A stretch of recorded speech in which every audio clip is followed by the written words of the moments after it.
Welcome, everyone.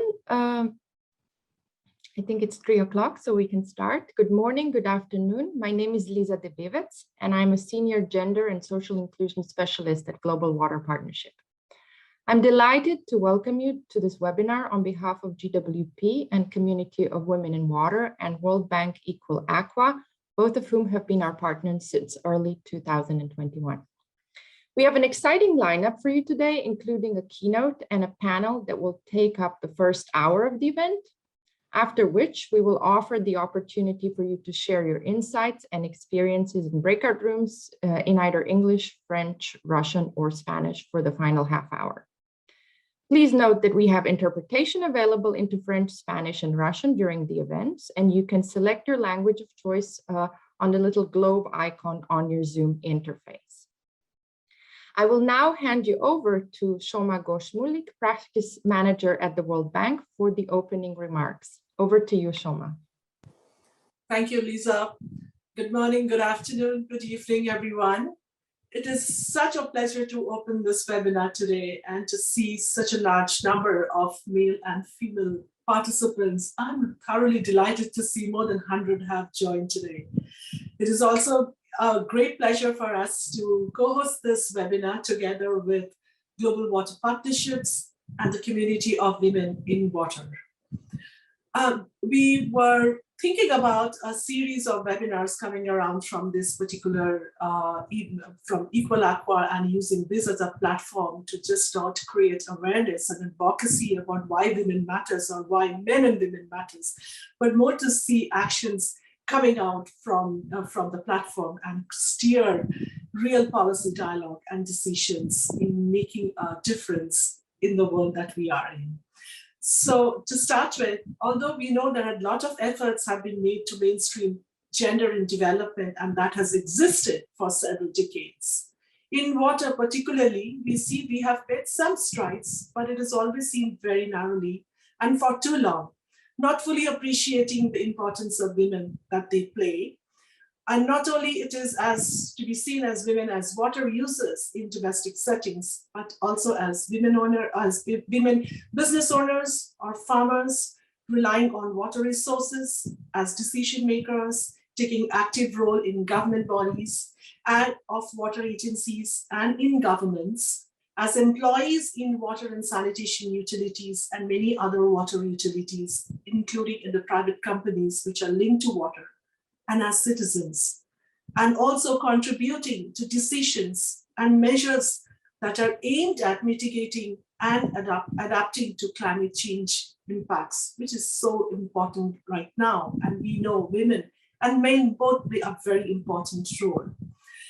We now have data that shows that women are underrepresented in the water workforce. To elicit the number, less than 1 in 5 workers in water and sanitation utilities are female. Similarly, women are not equally represented in water user associations. No matter how much effort is being made, still it is a long way to go. And we also see the same in many committees and groups which are related to water. The World Bank, along with our donor partners, and to a special credit that goes to the support that we get from our multi-donor trust fund, the global water security and sanitation partnerships that we have been able to initiate the Equal Aqua platform to narrow this dramatic gap, just not because this is the right thing to do, but because we believe it is also a smart thing to do. Ample of evidence shows that more the diverse the companies are, the better they represent their clients, the more profitable they make, and they also come up with innovative solutions.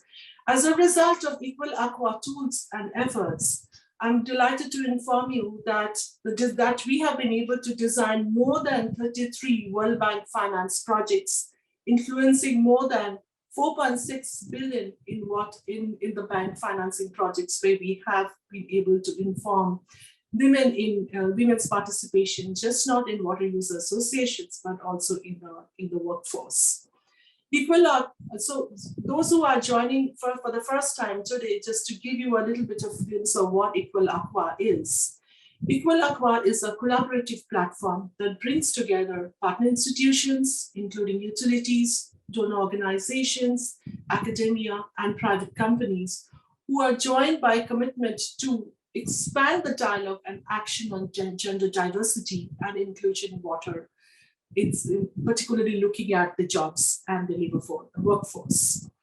This is the fifth webinar in the series of Equal Aqua webinars that we have been hosting jointly with our partners. The previous sessions, we have focused broadly on barriers and opportunities that women face in the water sector. What is interesting about this webinar is that it brings in the men. Too often, gender is equated as being about women only, but gender diversity inclusion is just not about women's issues, nor can it be achieved by women alone. Without male championships and without female champions, we won't be able to get the real results. We know enough about the many barriers women face in the water sector.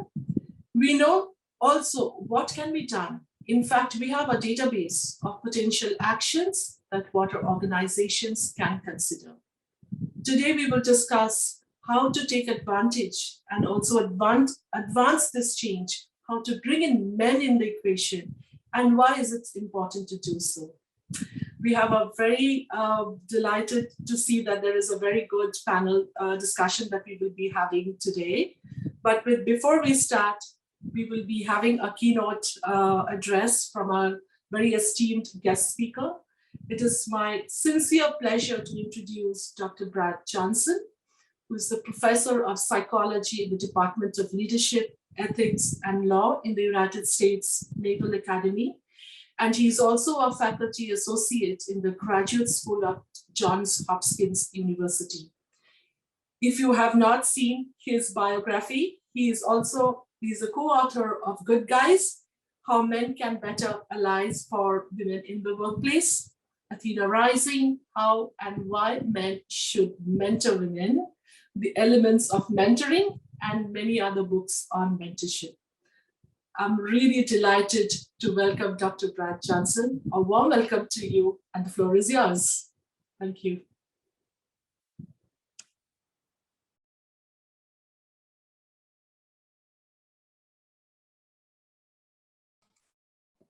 All right, after all this time, you would think I would master the unmute button. Thank you for that very kind introduction, Shoma, and I'm so delighted to be with you today.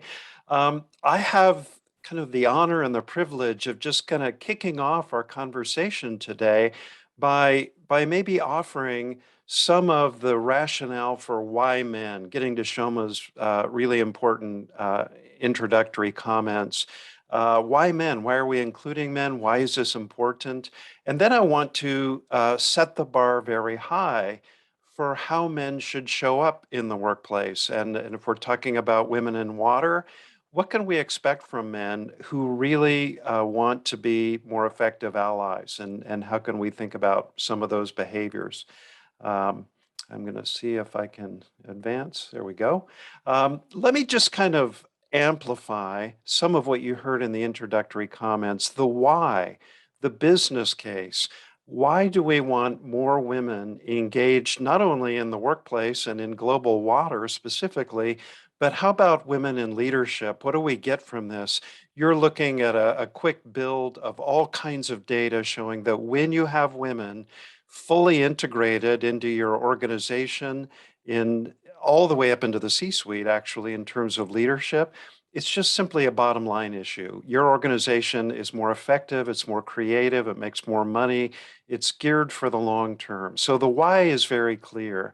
One of the things that I think we need to really kind of get through right at the beginning here when we're talking about why men is how women perceive the workplace when men are and when they're not fully involved in gender diversity. So this was a big study from Boston Consulting Group going out across lots of organizations in the world, actually, and asking hundreds and hundreds of women, is your organization making genuine progress on gender diversity and inclusion? And by far the most predictive variable was whether or not they saw men openly championing gender diversity. When that was true, 96% of women said, yep, my organization's getting it. I think we're making real progress, versus only 30% of women when men were disengaged and not involved. Now, one of the problems we have is an aspiration and an awareness gap in terms of what we men are actually doing to support gender equity in the workplace. So, there are a number of studies like this one where you ask men, hey, are you doing everything you could be doing to promote equity? And most men say yes. And actually, to be fair, most men genuinely believe in gender equity and fairness. They just think they're doing more than they are. So I think the lesson here is simply believing in gender equity and fairness in the workplace doesn't always translate into actual behavior. What we see is that women experience men's engagement very differently, and they often don't see the actions that really would promote equity. One of the things that I think we have to acknowledge is that there are reasons why men don't lean into relationships with women. And there are cultural nuances here, of course, across the globe. But, in the West, at least, and all the research that I've been involved in, men will tell you, I feel anxious a bit about this. I'm not sure exactly what my role is. I don't know exactly what to do. I'd like to mentor and sponsor more junior women, but I don't want that to land the wrong way. I'm a little concerned about the optics and how that may be perceived. I don't want to make a mistake. And so I stay on the sidelines. Of course, men also have biases about women, right? Women are nice, but they're not really leadership material. And if those biases are going on in the background, I tend to stay on the sidelines. I don't engage in loudly mentoring and sponsoring women. And then let's not forget Me Too. Certainly in the Western world, Me Too caused substantial ripple effects. So research, at least in the United States, showed that about 60% of men in corporate America post Me Too were saying, yeah, I'm not comfortable mentoring women. And all of this, of course, is based on false narratives, right? Women are dangerous, they're scary, they make false accusations. None of this is true. We've looked at the data. Me Too is really a very simple thing. Women are asking to come to the workplace and not be assaulted or harassed. Really low hurdle for men to get over.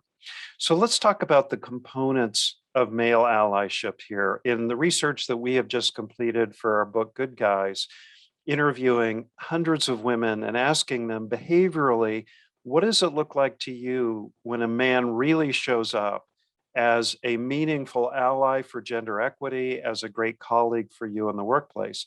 What are the behaviors you appreciate? And we end up with three big categories. The interpersonal, this is how men show up in the workplace in relationships with women every day. How do I hold myself accountable to be supportive, to be collegial, and to be inclusive? The next part is harder. It's the public allyship. How do I hold other men accountable or other people in the organization accountable? How do I disrupt sexism and bias in real time? How do I loudly advocate for women?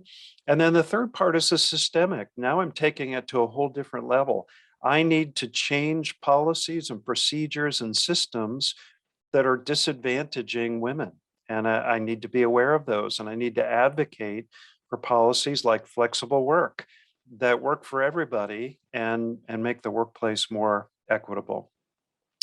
Before I kind of give you some best of to wrap up my quick keynote here, let me just tell you, often I'm speaking about male allyship, and men will say, okay, I see the case for it. There are women that I care about. I'm personally committed. Where do I begin? And my message for all the men in global water is you don't get to show up in the workplace and throw on your male ally cape if you're not starting this at home. The reason that I say this is we're about 200 years by latest estimates to fully close the gender pay gap in the workplace. Part of the reason for this is that women who are partnered with men are not able to take advantage fully of workplace opportunities, of promotion, of advancement, because we know that women are doing 2 to 3 times the amount of domestic work, childcare, homeschooling. Until men start sharing fully, and especially those men who are partnered with women, we're never going to get to genuine equity. So, message to men, allyship begins at home. And it's not only good for you, for your partner, for you financially, obviously, when both of you are working. This is good for children. This is powerful. We know that daughters who have fathers who share fully at home are more likely to enter the workplace in non-traditional professions and persist in their careers. So very quickly, with my last bit here, let me just give you some highlights of some of the things that women told us they most appreciate from men who really can show up as allies. Number one, self-educate. Increase what I call your gender intelligence. Learn, read, go to webinars like this one today. And then once you're learning about gender equity and the experiences of women, check it out with women that you work with. Ask if it would be okay for you to ask about some of their experiences. Are there things that you experienced in the workplace that I could be more aware of? I want to show up with real humility and a learning orientation and understand some of the hurdles that women that I work with are experiencing. And remember, not all women are the same. Women of color, we know, experience the workplace quite differently than white women. And I want to be aware of some of those differences. And remember, women are not a monolith. Let's not make assumptions about women in terms of what they'll want or not want in their career. Our favorite example came from this gentleman, director of NASA, Robert Lightfoot. We got to interview him, and he said, I often made assumptions about women. I wouldn't check with them. For example, we had an executive position come open at NASA. I was on the search committee. By far, our top candidate was a woman. And in the final meeting, I wanted to show how gender savvy I was before we offered the job. And I said, this job involves a lot of travel, and she just had a baby. And he said, luckily, a woman was sitting right across the table from me in that meeting, and she had flames coming from her eyes. And she said, Robert, I think she knows this job involves travel, and I know she knows she had a baby. So how about if she's our candidate, you don't decide for her because she's a woman? And he said that was such an epiphany, such a light bulb moment for me. I need to watch my assumptions. Great male allies also watch their responses to feedback. One of my main roles as an ally is to establish trust with women I work with by the way I show up and hold myself accountable. If I establish trust, she might give me feedback about behavior of mine that's not landing the right way. And I need to be open to that and invite more of it and then put it into action. Some of these responses here are quite useful. Too often, though, we find that men do these sorts of things. When a woman shares with him about something that's happened to her, some egregious sexism or bias or harassment, too often she gets gaslighted, right? These responses make her question her own perceptions or believe that she's blowing things out of proportion. They're incredibly unhelpful if you want to be a better ally. How about noticing the workplace? How about recognizing who's in the room, who got invited, who's getting to speak? If I want to show up as a better ally, I have to pay attention to some of these workplace everyday variables. Are women getting interrupted constantly? Are they having their great ideas taken credit for, usually by a male? I need to be alert to this and then be ready to disrupt it. Excuse me, how is that any different than what Lisa just said 5 minutes ago? These are easy disruptions, but I need to be willing to do it. The mentoring, crucial. We know that men often are reluctant to mentor women, but this is crucial. If I want to be an ally, I should reach out to talented junior women.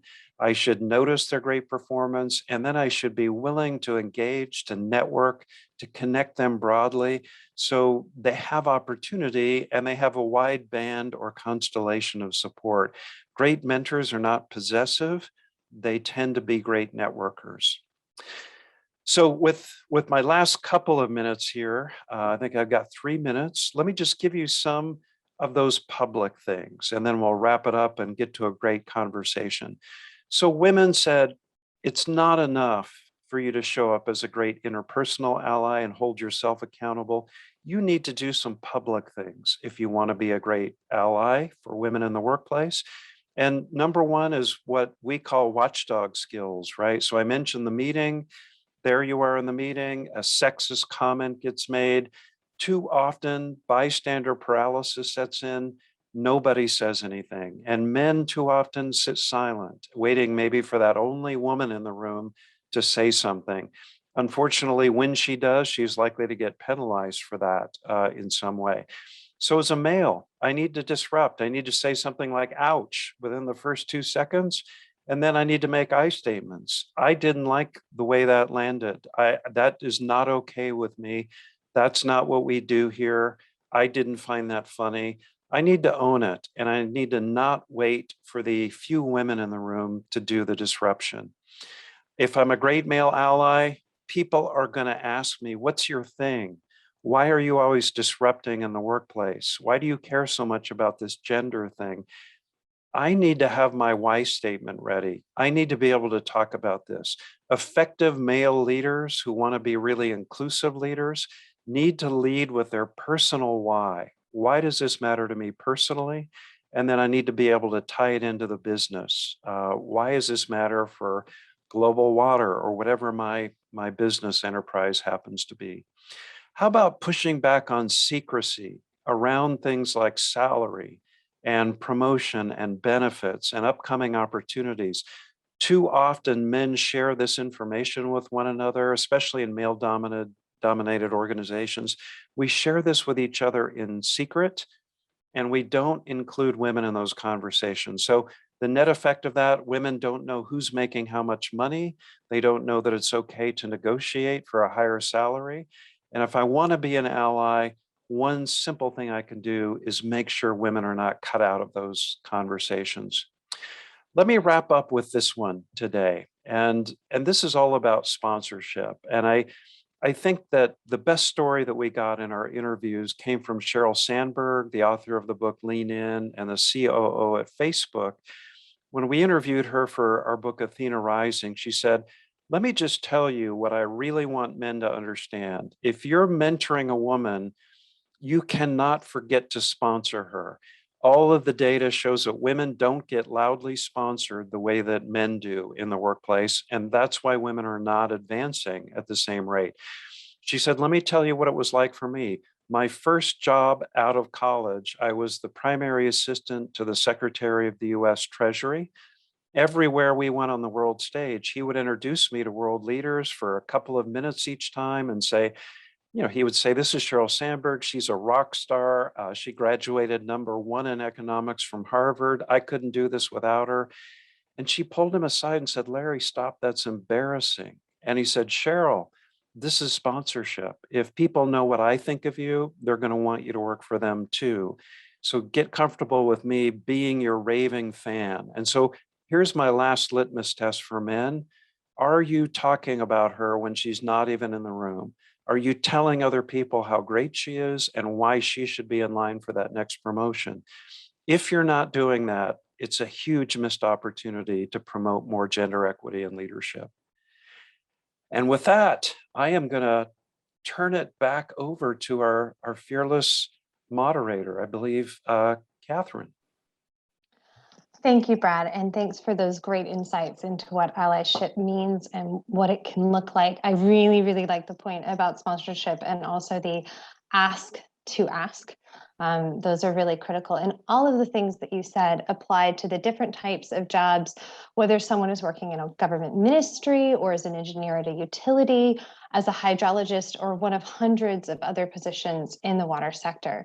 My name is Catherine Farr, and in 2019, I founded the Community of Women in Water to support women professionals who work in any or all of these types of jobs to solve water challenges.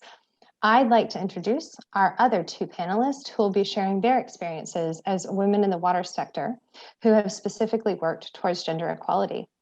First, I am honored to introduce Mrs. Jabulile Mishwama, who joined Eswatini Water Services Corporation as Managing Director in December 2018. Previously, during her decade as a senator in Eswatini's parliament, Mrs. Mishwama served as Minister of Commerce, Industry and Trade, as well as Minister of Natural Resources and Energy. where she piloted various legislation nationally supporting government reform strategies. Her diverse government portfolio included being a member of the African Ministers' Council on Water, AMCOW, aligning Eswatini's water and energy policies with the Sustainable Development Goals, and having political oversight into state-owned utilities. She has previously worked in the private sector for a leading FMCG company as Human Development Director. Jabu, welcome. Thank you for joining us today.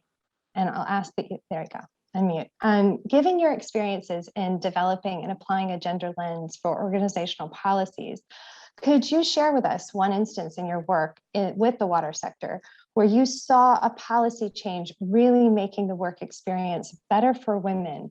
And tell us what that policy was.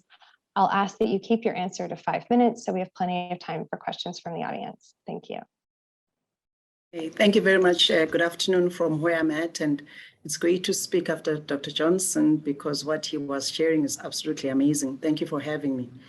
So really working for the water utility here in the Kingdom of Eswatini, one of the key things that we realized as an organization is that in around 2016, that our business was perhaps not reaching out to the customers the way that we wanted to. So this was more of a business imperative for us to formulate, a strategy that would be able to attract more women.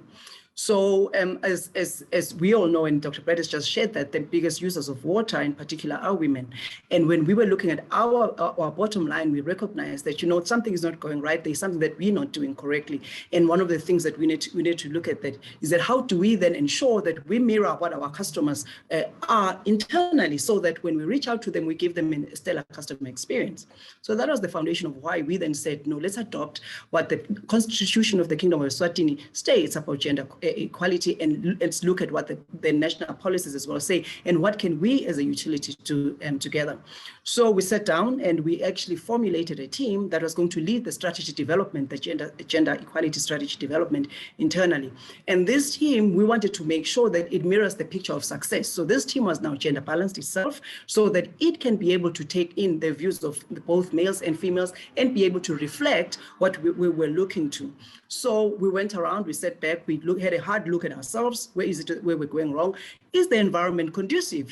For example, as we all know, in the utility sector, a lot of the work that is done, is technical, and some of it it requires, manhandling, as it were. But that does not mean that women cannot be involved in it, and a lot of engineering as well is required. So we then scanned the environment. Let's look at what we look like. It's easy for us to set up a policy and say that this policy, we want to have an aspiration of being 50% to female by X year, etc. But is that possible if you haven't looked at what your environment looks like? So we scanned the environment, and we actually found that, when you look at our workplace, is the environment conducive for that? So that was the first point. We found that in our workplaces, there is no, there's no accommodation of the women needs to have, the appropriate disposal bins in the toilets, for example. Do we have, breastfeeding areas in the recreational areas, and all of those things? So we then set up and looked at the areas of environment, our policy to take care of the environment conduciveness. We also wanted to ensure that we involve women participation. How do we ensure that the training is relevant? It attracts the women. So our policy started looking at, our strategy had a pillar on that as well. Our policy also had a pillar on just capacity building for women as well. Let's look at how to ensure that they are developed, the few that we have, they are appropriately developed, and how do we attract the ones that women from outside. So we then also developed like a framework of those key areas. And one of the things that we also focused on was that now how do we now ensure, because we're living in an environment that is already not gender balanced.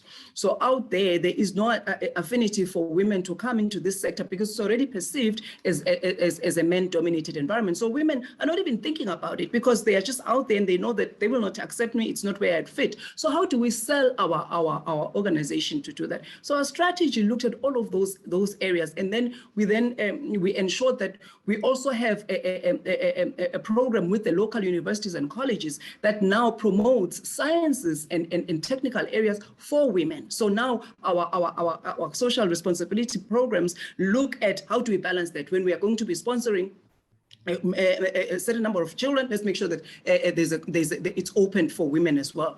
So we actually set out the strategy, and we formulated it, and had clear timelines on where we want to be by what time frame. And I mean, reflecting on what we have achieved so far, it's totally amazing. Just being intentional about that formulation of that policy and where we are. So I can just give you some statistics. When we did this at the beginning, our board membership, for example, was mostly male. It was male dominated. So obviously decisions were being made. They were made with the male in mindset. But now we are almost 50-50. It's actually more females than males at the moment in terms of the board of directors of the institution. Likewise, the executive has also shifted now. Was at the time, it was mostly male. It is now mostly female. Senior management, it is still male dominated, but the female has achieved attraction. On the supervisor level, which is the operator level, we are currently at about 20% female. And at the time when we did the strategy and the policy, we were a good like 5% at most having female at that level. So the intentional policy development really does make a difference. And we find that we have better understanding of our customers because now our internal structure demographics reflect what our customers are, and therefore we can relate better and we can understand the customer needs better. So for us, it was more of a business imperative, and it has paid off significantly. Thank you, Jabu. And that sounds like such an amazing work that you have done, that you looked at the pipeline, that you looked at marketing and the facilities, everything. It seems incredibly inclusive. Congratulations. That's just an amazing example. Thank you. Next, I'd like to introduce Dr. Inga Jacobs-Mata, who is a political scientist with a PhD in international relations from St. Andrews University, Scotland.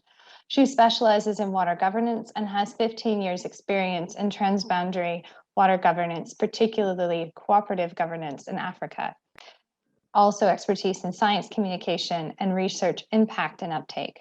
She is currently the regional representative for the International Water Management Institute's Southern Africa Regional Office in Pretoria, South Africa. As such, she is heavily involved in leading regional projects with such a strong force on the empowerment of vulnerable groups, particularly women and girls and youth, social inclusion, and inclusive and collaborative governance. Welcome, Inga. I'd like to, no, go ahead. Yes, thanks, Catherine. Good job on the facilitation, and hi to everyone on the call.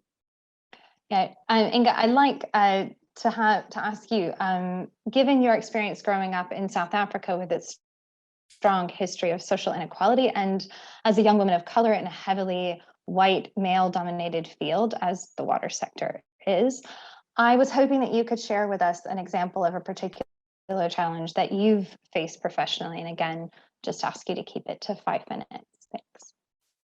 Yeah, sure. I think, you know, Catherine, for the reasons that you've mentioned, and for a few others, like being a social scientist, you know, life is a series of challenges. So it's difficult to sort of isolate one particular one. But I think working in the research for development space, in the water space, you know, especially where social science is often seen as softer science, it's often seen as women's work in a way, and the harder, you know, engineering, technical science is still more male dominated. I would just say that I think I've had to work harder, you know, had to prove myself more. It's sort of my birthright. I've come to accept it in a way. And I think particularly working in the science landscape in a place like South Africa, which is wonderful, you know, for its diversity and so on, but it's like you say, you know, it still has these very systemic barriers, structural issues, you know, around social inequality, and so it creates quite a complex working environment. For instance, we have very strong affirmative action or employment equity requirements, in the labor market in South Africa, and at the same time, we also have in the science space, in the science landscape, the dominance of meritocracies, right? So this idea that your value is determined, of course, by whether it's now your publications record or your technical merit. And so sometimes those two are at odds with each other, because I've heard so many times, in fact, that we need to be colorblind, we need to be gender blind, if we are to really be excellent in our science, and we need to promote the best science irrespective of gender and race. But we know that when we do that, in many instances, we perpetuate the status quo, right? We perpetuate these inequalities. So until somebody is brave enough, and some institutions are, to take that stand, we continue with seeing, less Black women coming into the ranks in the science fields. So I think, yeah, those are very particular challenges, that we face in the science sector. And I think it's really, about being sort of constantly self-aware. You have to, as Brad said, you have to. It's really being calling yourself out in a way. I mean, even myself, I think Brad had the very good example where in recruitment, you often think of if a woman has just had a baby, you think, well, could they are they able to travel? And that certainly has happened to me. And you have to kind of call yourself out in that situation, be a little bit reflexive about your own I guess your positionality in that space. So yeah, maybe just to start things off, I'll stop there. Thank you, Inga. Yes, I think that we all like to think that we're further along in the spectrum of working towards gender and racial equality, and so as a result, you do find that people want to go colorblind or gender blind without recognizing that, well, one day we hope to be able to do that. We are nowhere close to that yet. So that is a really great point. Thank you. I'd like to do one question for Brad before we open up to the group on the panel. So Brad, I'd like to turn and ask you about systemic responses of allies. You discussed a lot about interpersonal relationships in your presentation, but beyond that, what are some examples of more public systemic things allies can be monitoring and advocating for? And again, just 5 minutes. Thank you. Yeah. So we could take probably an hour on just this one, Catherine. I won't. I'll keep it short. But let's just start actually with the time that we're in and coming out of the pandemic. One of the things that I think we've learned very clearly in this pandemic is that women too often are the backup social security sort of option that a lot of cultures have. So when we get into trouble, women are the first ones who get forced out of the workforce because they're forced to take on the majority of the work at home. They're forced to do the majority of the childcare. When children can't go to school, that gets exacerbated. And I think that if I want to be a good systemic ally, coming out of this pandemic, one of the things that I can do is be a huge advocate for flex work, for remote work. I think we have learned that it's very effective. And I think 21st century leaders are understanding that where I work is a lot less important than the kind of results that I get in my work. Am I contributing creatively? Am I producing? And the answer during the pandemic was yes. There was a lot of great work done. And I think we saw that flexible arrangements are quite effective. Now, the danger is we're going to go right back to work as it was pre-pandemic. And I think that creates a culture where you have two different groups of people, one that is able to be there full time all the time, getting all the face time, and another group that might not. And so I'd love to advocate for flexibility. I'd love to advocate for more parental leave, paid parental leave. I'd love to advocate that it's not just women who take parental leave. I'd love men to start stepping up and taking their full leave and assisting, after the birth of a child. Why would it only be women who take time off? We know that, in Sweden, where some of you are, the paid parental leave policies are much more egalitarian. And I'd love for us to advocate for more of that. How about other things, though? Are we doing pay equity audits? Are we looking carefully at how these inequities in pay creep into all of our systems, starting with how we hire, to how we advance, to how we promote people? In each of those steps, we find women being disadvantaged through bias, through lack of information. For example, in that very first job interview, are women told that it's fine and expected that you'll negotiate? Men often assume that it's fine to negotiate, and women don't get that information. So all through that system, there are problems that lead to bias, and there's systemic difficulties. I need to really dig down and find out what's not working and why we don't have a level playing field. And then just last thing on hiring specifically, who's doing the interviews? Are those really gender neutral interviews? Are there terms that come up in the interviews like she's not a good fit? And then do people push back when they hear that language? What do you mean by that? And is that really a valid way to evaluate somebody's match with this job? But bias is creeping in everywhere. And I need, as a leader, to find out where that is, push back, and then be willing to make changes in the systems. Last comment. It's okay for a leader to talk about this, and you should be. If you want to have a more inclusive workplace, you need to talk about why this matters for your business. But don't forget that you then need to hold people accountable. Hold your managers accountable for executing inclusive policies. If you're not asking for accountability, I just think it's not going to be executed day to day. That's a really, really good final point to end on. So I want to just welcome all four of our panelists and to turn their videos and cameras on so we can all be together visually. And then I will go for our first question. We've talked a lot about what men can do, but we know that even informed women who are very aware of what the unconscious bias is and how it needs to be addressed, can fall victim to perpetuating these biases. And I'll ask Inga first. Would you like to speak to where you've seen this happen, and maybe more importantly, what women can do to be sure they're supporting other women in the water sector? Yeah, that's a really great point.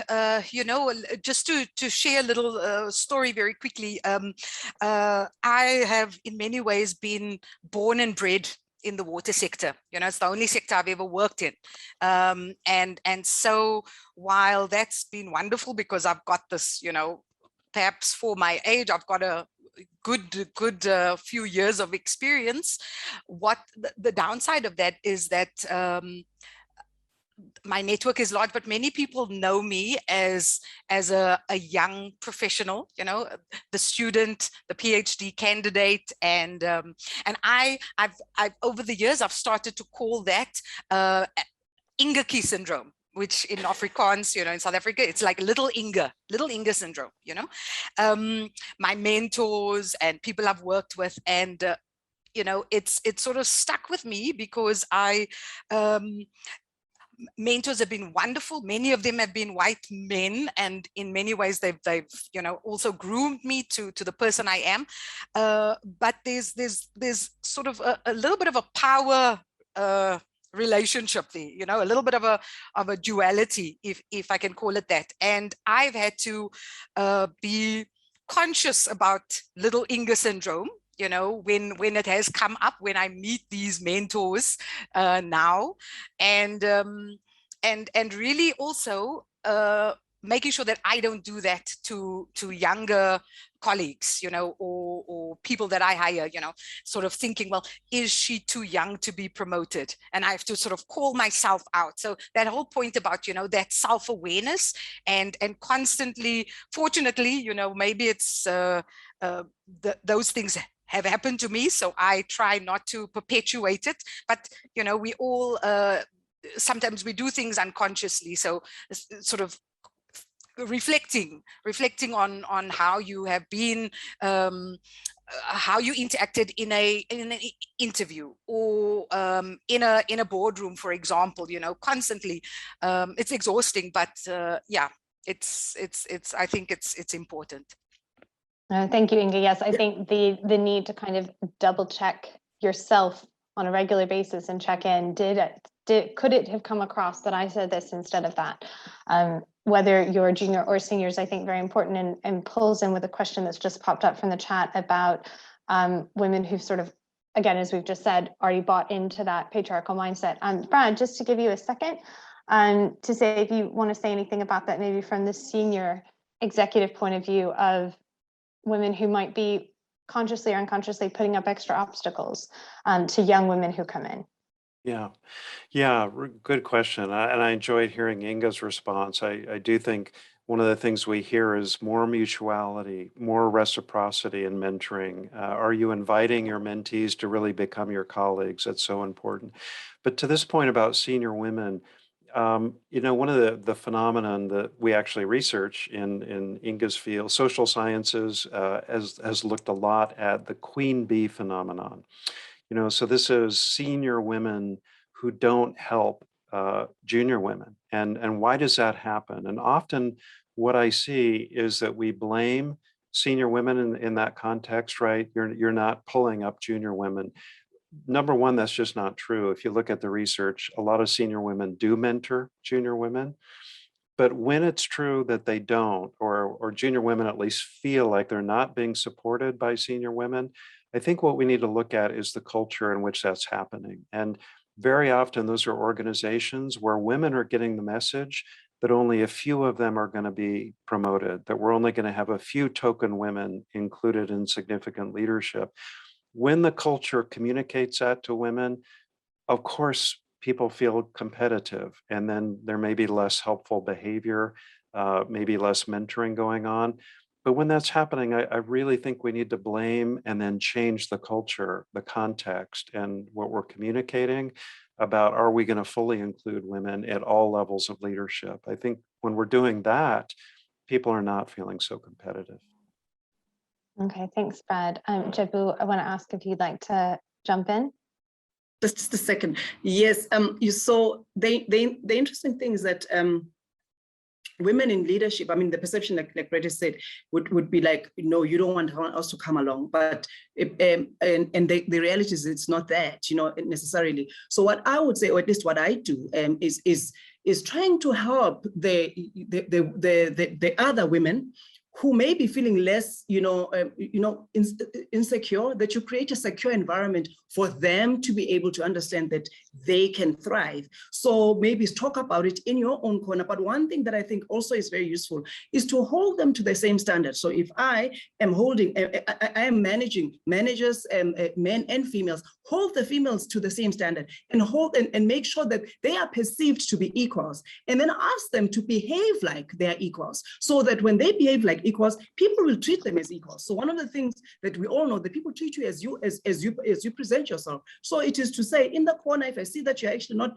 playing out your part, let me tell you, hey, pull up, because you are dragging this agenda of ours down even further. The perception you're driving, the stereotype that we don't perform, and then to say, how do we help you to build up your confidence, but hold women to the same standard, because they can deliver and they can deliver more. And let's not make it like it's a favor that they are where they're at. And sometimes we do that, and that does actually just replay the whole issue back. That is great, and thank you. And I will just jump in and say that needing to create a secure environment for women is why I founded the community of Women in Water. So it's always great to hear externally that is a need that is hopefully we are working to meet. We've got lots of great questions coming in from the audience. So Jabu, since you had the floor, we've got some questions related to the experience you shared around the gender equality strategy, which was how, and fits in really well with what we were just talking about, how do you explain that only senior leadership didn't get affected by your actions? It's still male dominated. I think this is probably a pipeline question, but do you have thoughts around how you could work towards engaging the strategy so that ultimately the senior leadership will have a stronger female representation? Any thoughts around that? Yes, so perhaps maybe I spoke too fast because I do have that weakness. It's actually the other way around. So in senior leadership, that is actually where we achieved the greatest. And for us, that has worked so well. Where we're experiencing the difficulties in the lower levels because our colleagues at the lower levels actually don't believe necessarily that women can do the same work that they do. So it is where we're having the problem. But the issue, how we are achieving, and I think that what's helping us is that from the senior level where we have had the turnaround, and in fact, we've overshot, and we're actually beginning to think about now gender balancing the other way around. It helps that, albeit, reluctantly they realize that, if our bosses, as it were, actually think this is important, that they've played it out at their level, we perhaps may have to follow. So it is actually worked out very well at the top. It is at the bottom where we're still trying to introduce it and make them realize that women can work longer hours. Women can do that. It's not a question at the top level. Well, thank you. That is really interesting, and thanks for that clarification. Another question from the audience, and this one is for you, Brad, about being supportive of mentoring, but how can this not be seen as not being a tool for power? So how do we ensure that men who are in these leadership positions, we recognize that they are the ones who are available for mentoring? How can they best be sure that they're not seen to be using it as a tool or unconsciously using mentorship as a way to gain power over the organization or the individuals that they're mentoring, either one? Yeah, that's a really, really good question. I think this is a difficulty, and it manifests itself in different ways. Many of the women that we interviewed for our research told us that they really valued having a male mentor, and one of the reasons is that we know that women who have men as mentors make more money, they get more promotions. This is not because men are better mentors by any stretch. It's because they often hold more power and position. So one of the things they said very clearly is, I don't appreciate men who show up with that guru mentality that I know all the answers, that our relationship is going to be purely one way. I'm just going to transmit content to you and you should follow my direction. Women said they found that very aversive. And instead, what they appreciated was the humble mentor who showed up with the questions.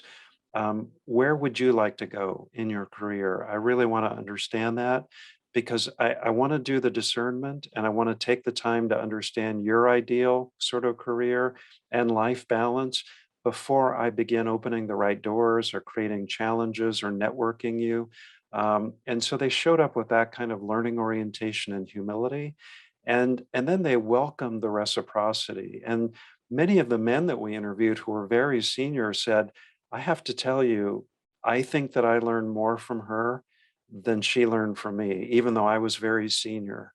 I benefited so much from that relationship. So I think as a best practice, what we see are those men who recognize how much they have to gain from the talented junior women they're mentoring. But I think you're right. And in terms of the power piece, one of the places I see this become a problem is when men try to clone women in their image, right? Force them to do exactly what he did for his career choices. And a lot of women said, no, I don't want to do that. I have my own path. And I think men who really get it show up and say, okay, I understand that. Now I know how to be helpful for you. Thanks, Brad. Yeah, and I think that is actually one of the issues we have with women and especially women of color not being sponsored or not being mentored in the first place, is the men in senior positions who are essentially looking to clone, and they literally look for someone who looked like them at 20 or 25 or 30 and try to kind of reestablish that, which also isn't fair to those young men as well. So I think there's something, I think you said a little bit in your keynote, but just to highlight here, I mean, this gender equity isn't just about giving these opportunities to women. We've seen the research that shows, social science research, that shows that men are happier, that there are men who want to be active dads, there are men who want to be caregivers to their aging parents or support local volunteer organizations or whatever it is that their external passion to their job is. And they also are not able to do those things. And so we're collectively going to be better off as we work towards gender equity. So thank you. Inga, next question from the audience is for you.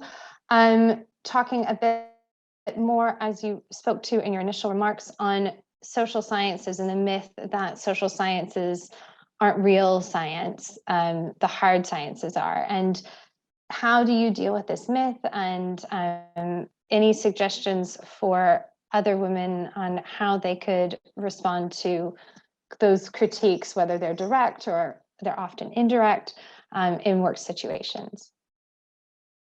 Yeah, that's a good one, and I think that's not only limited to the water sector. Earlier on in my working years, when I was working for a scientific research council in South Africa, I would fight, I would fight the sort of see it very much as an us and them, and sort of be sort of an advocate for social science. And then I realized that only gets me so far, that after a while I started being viewed a bit like a stuck record. Oh, there she goes again. It's like the social science, flag. When I think there was certainly a shift, especially in organizations that are still very dominated, by the natural or technical sciences, is to lead a social science project and get natural scientists, technical scientists to support you, as opposed to the other way around, where it's, social science is seen as a support to these, to natural science-based work.